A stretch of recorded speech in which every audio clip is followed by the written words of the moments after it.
그러면 다리오는 어떤 문제를 가지고 있었느냐?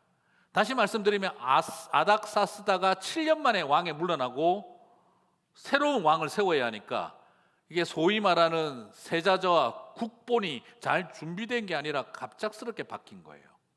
그래서 다리오는 소위 말하는 고레스 왕의 손자도 아닥사스다 왕의 아들도 아니라 그때 잘 나가던 파워를 가진 장군이었어요. 나라를 안정을 시키려고 하니까 소위 말하는 정통성을 가진 적통에서 고레스 왕의 손자가 왕이 되지 못하고 딴 사람이 왕이 돼버린 거예요. 그러니까 다리오 왕은 힘도 있고 파워도 있고 지략도 있는데 자기한테 뭐가 없는 거죠? 정통성이라고 하는 명분이 약한 거예요. 그래서 다리오는 고레스 왕의 딸과 결혼을 해서 사위가 되려고 했어요. 사위가 됐어요. 미루어 짐작해 볼 때 연상의 여인이었던 게 확실하다는 생각이 들어요. 네, 왜냐하면 본인이랑 이게 좀 그죠? 어떻게든지 고레스의 후광을 입어야 되니까. 그래서 고레스 왕의 딸과 혼인을 해서 나는 고레스 왕의 사위입니다 하는 거를 프레젠테이션을 하기 시작을 했어요. 사람들한테 드러내기 시작을 했어요. 그러니까 다리오 왕은 오로지 머릿속에 뭐가 들어있냐 그러면 나야말로 고레스 왕의 뒤를 이은 사람이다. 나야말로 고레스 왕의 통치 철학과 고레스 왕의 국가 이념을 가장 잘 승계해서 고레스 왕처럼 페르시아를 다스릴 사람이다. 이걸 엄청 과시해야 되는 정치적 상황에 있게 된 거예요. 하나님은 그 때를 준비하신 거죠. 그러니까 다리오는 어떻게 됩니까? 선대왕 아닥사스다의 길이 아니라 고레스 왕이 간 길을 가려고 애를 쓰게 되는 왕이 된 것이죠. 그래서 바로 어떤 편지가 날아가느냐? 사탄은 반란의 경험을 가진 아닥사스다 왕에게 얘들이 바벨론 역사를 살펴보면 반란을 일으킬 사람들입니다 하는 편지를 받았는데 다리오 왕이 딱 세워졌을 때는 다리오 왕이시여 고레스 왕의 조서를 살펴보세요. 그리고 고레스 왕의 길을 걸어가세요 하고 스룹바벨이 편지를 보냅니다. 자, 에스라서 4장 15절을 보시겠습니다. 성전 재건을 중단시킬 때 사마리아 사람들이 보낸 편지입니다. 블랙메일입니다. 왕은 조상들의 사기, 역사죠. 사기를 살펴보시면 그 사기에서 이 성읍은 예루살렘을 말하죠. 패역한 성읍이라 예로부터 그 중에서 항상 반역하는 일을 행하여 왕들과 각 도에 손해가 된 것을 보시고 아실지라 이 성읍이 무너짐도 이 때문이니이다. 얘들은 항상 반란을 일으키는 애들이라서 망한 겁니다. 그러니까 또 반란의 위험이 있습니다 하고 아닥사스다 왕의 마음을 흔들어 놨어요. 그런데 이 말을 에스라서 5장 17절을 보니까 스룹바벨과 유대인들이 보낸 편지는 참 재미나게 거꾸로 보냅니다. 같이 한번 읽겠습니다. 이제 왕께서 좋게 여기시거든 바벨론에서 왕의 보물 전각에서 조사하사 과연 고레스 왕이 조서를 내려 하나님이 이 성전을 예루살렘에 다시 건축하라 하셨는지 보시고 왕은 이 일에 대하여 왕의 기쁘신 뜻을 우리에게 보이소서 하였더라.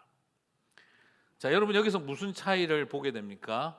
페르시아 왕이요, 사마리아 사람들은 페르시아 왕이요, 아수르와 바벨론의 역사를 살펴보소서. 얘들은 반란자들입니다.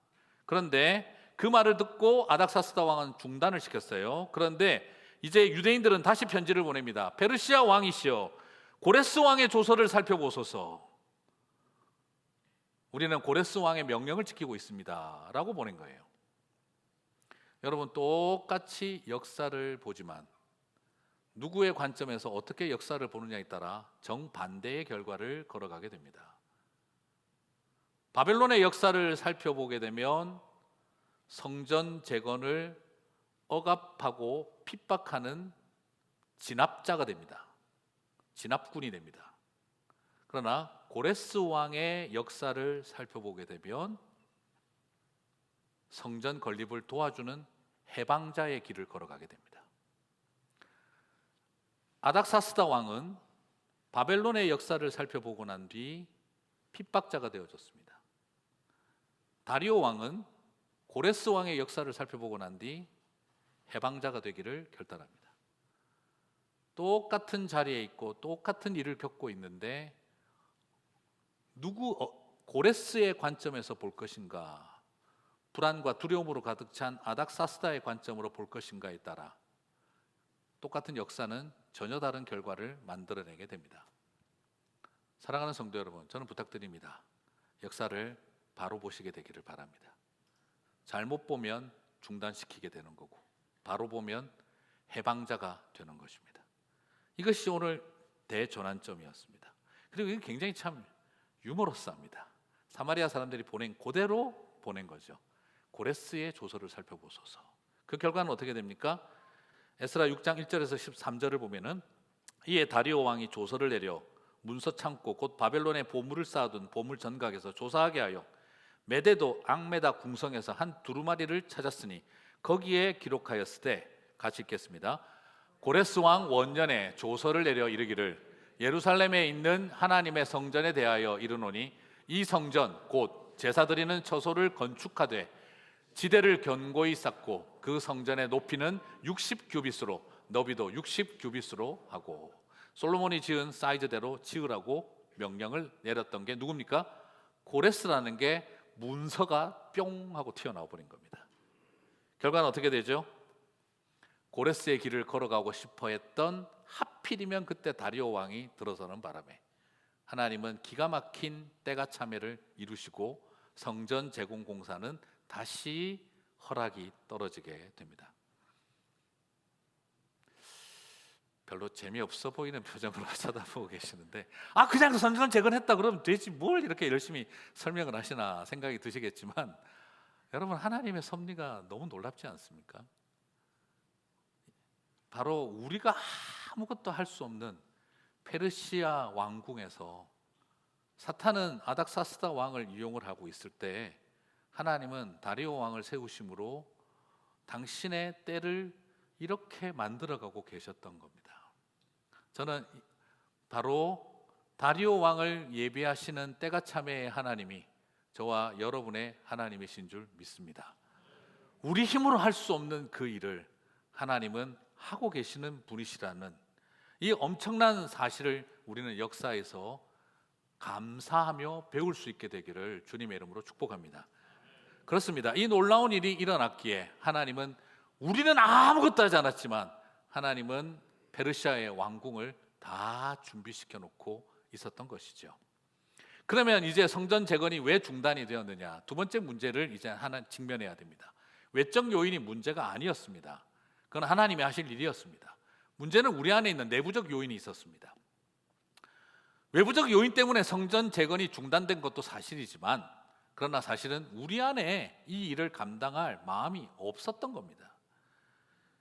학개 선지자는 이게 다 페르시아 왕 탓이다, 이게 다 사마리아 지도자들 탓이다 라고 말하지 않고, 이것이 우리 안에 있는 하나님의 때를 잘못 이해한 우리들 때문이다 라고 학개는 저와 여러분을 향해 도전하고 있습니다. 저는 우리 목사님들하고도 그런 이야기를 합니다. 어려운 일이 생기고 문제가 생기면 그분들 탓하지 말고 자기에게서 찾으라. 자기에게서 찾으라.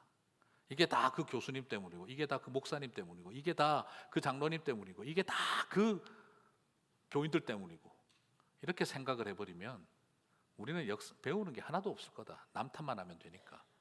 이 모든 일이 일어난 것은 내 안에 무엇이 있었는가를 생각하자. 저도 마찬가지고요.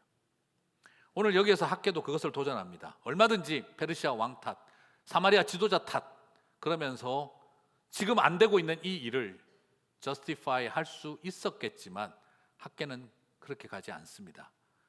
1장 2절을 같이 읽겠습니다. 만군의 여호와가 이같이 말하여 이르노라.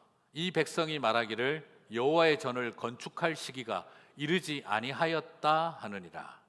전제가 바로 여기서 나옵니다. 우리 스스로가 아직 때가 아니다라고 생각했다는 것.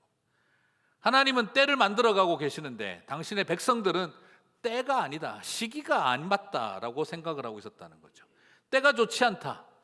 그러나 오히려 지금 주님은 학개를 통해 도전하고 있는 것입니다. 왜 하나님의 전을 건축하고 그대들의 마음의 성전을 다시 회복하는 일에 왜 세상의 때에 맞추고 있느냐?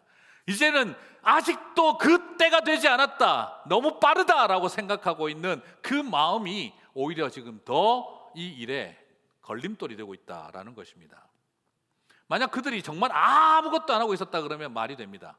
하지만 하나님은 학계를 통해 좀 더 아프게 도전하고 있습니다.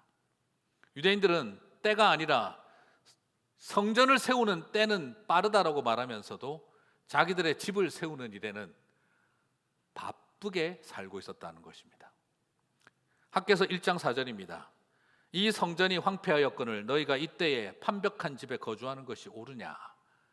학개 1장 9절은 좀 더 직설적입니다. 너희가 많은 것을 바랐으나 도리어 적었고 너희가 그것을 집으로 가져갔으나 내가 불어버렸느니라. 나 만군의 여호와가 말하노라. 이것이 무슨 까닭이냐. 내 집은 황폐하였을 때 너희는 각각 자기의 집을 짓기 위하여 빨랐음이라. 하나님의 성전을 짓는 일은 너무 시기가 이르다라고 말을 했지만, 그러나 정작 그들은 자신들의 집을 세우는 일에 아주 바빴다라고 말하고 있는 것입니다.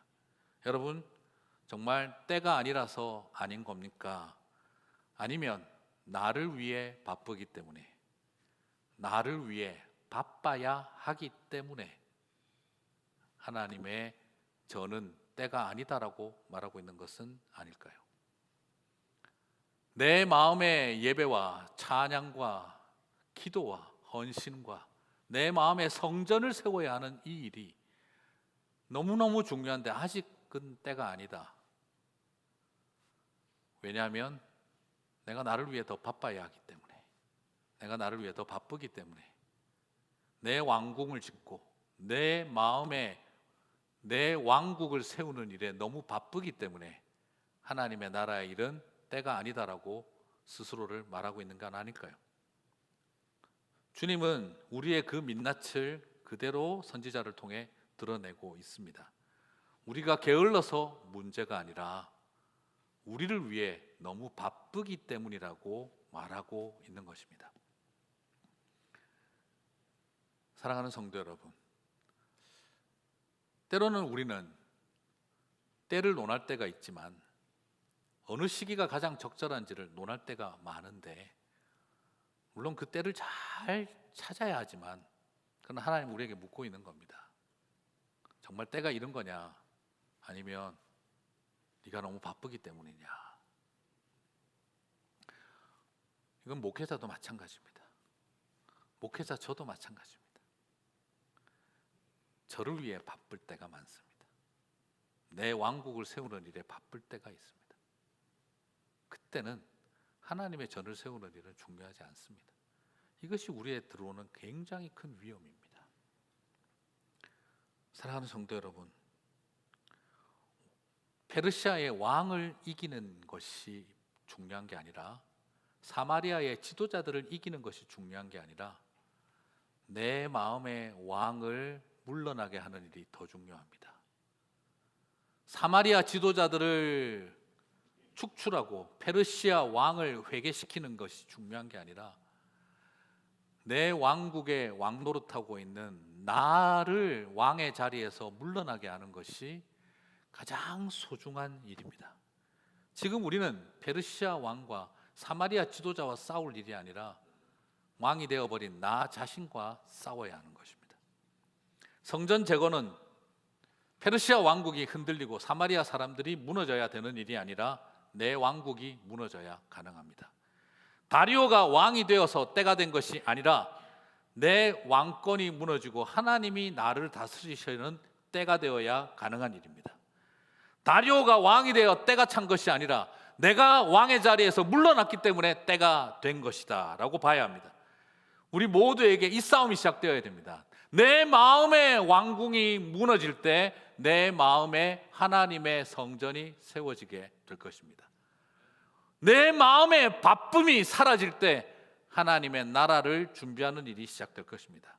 사랑하는 성도 여러분, 이 어려운 싸움을 저와 여러분이 믿음으로 고백하며 결단하게 되시기를 주님의 이름으로 축복합니다. 그래요, 세상과 탓하지 마시고 짜증나는 사마리아 사람 탓하지 말고 내가 왕이었구나를 탓해야 합니다. 코비드 탓하지 말고 정말 짜증나는 사람들 때문이라고 우리가 거기에 걸리지 말고 변화된 세상 속에 우선순위를 세우지 못한 채 나 자신을 위해 내가 지금 너무 바쁘구나 하는 것을 발견하며 다시 내 마음의 성전을 회복하고 내 마음의 예배가 회복되고 기도가 회복되기를 소망합니다. 회개를 촉구하는 주님의 음성입니다. 그래서 학개서 1장 7절 너희는 자기의 행위를 살필지니라. 그리고 학개서 1장 8절 너희는 산에 올라가서 나무를 가져다가 성전을 건축하라.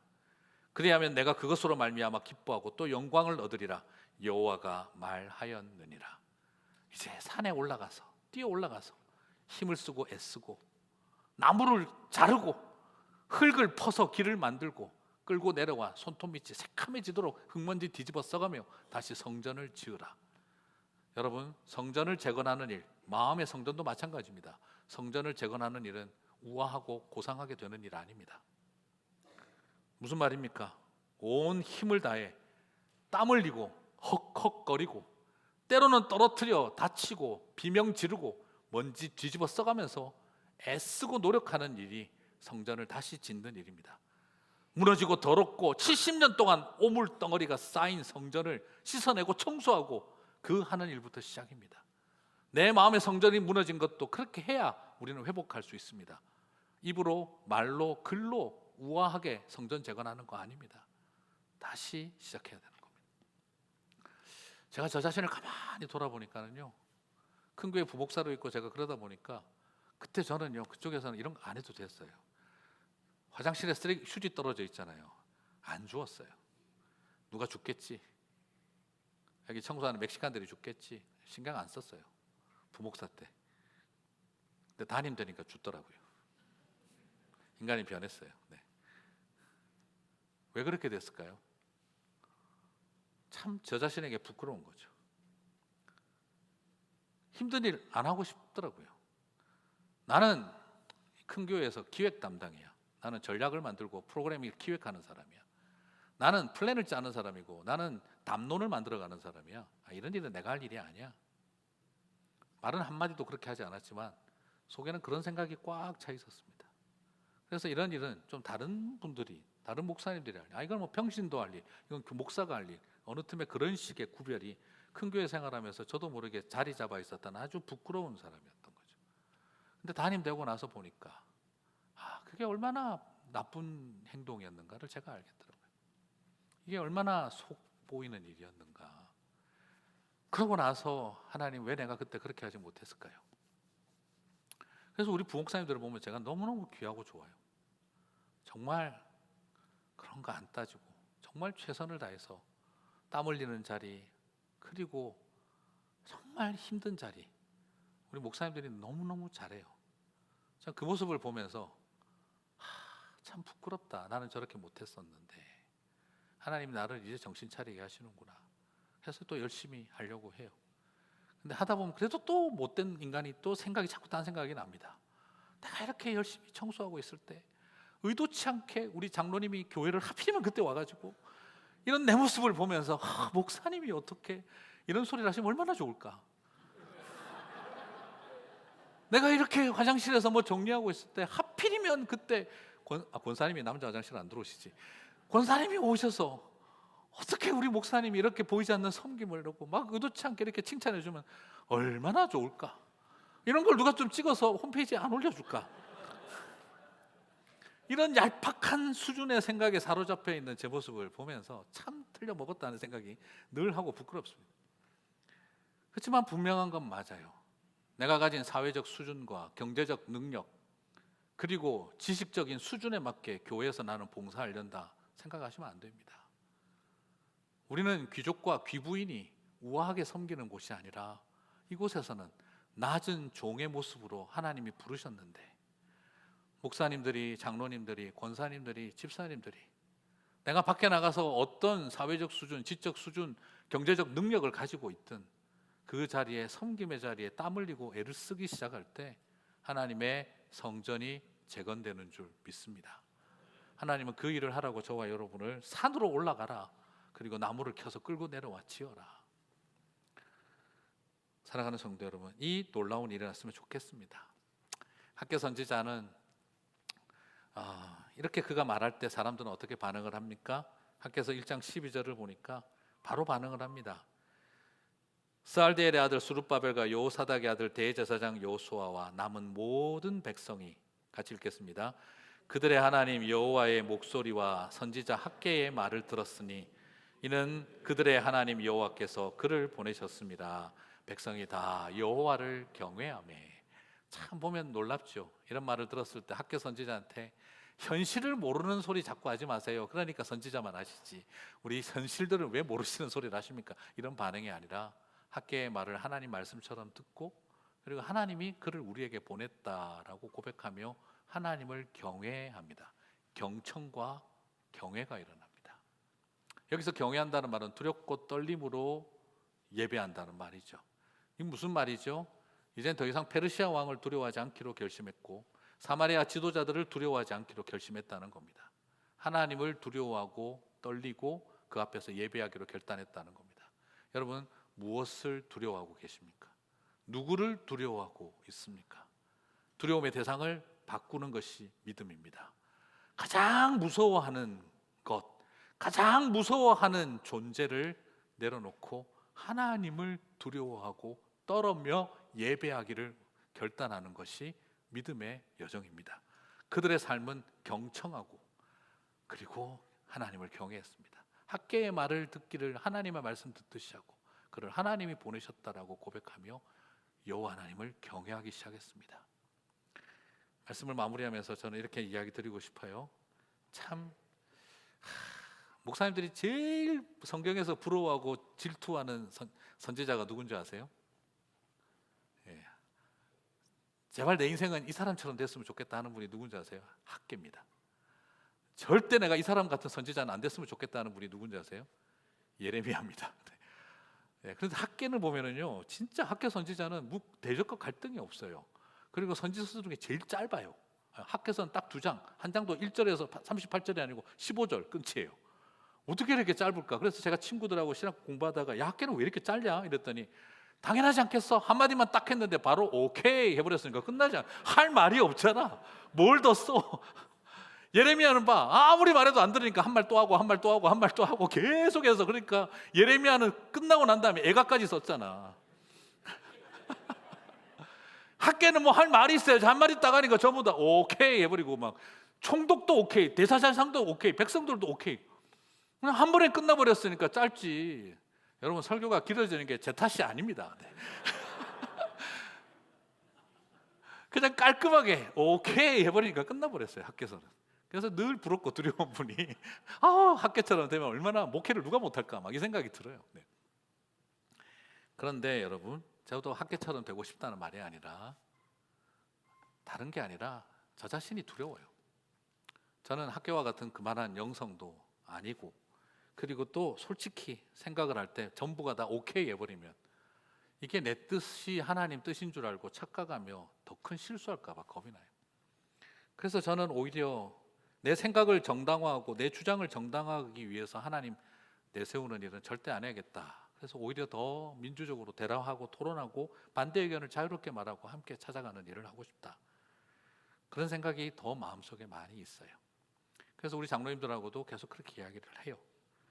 그러나 물론 저도 그렇습니다. 저는 분명히 기도 응답받고 하나님께서 명확하게 하나님의 뜻이다라고 확신 주시는 일이 있습니다.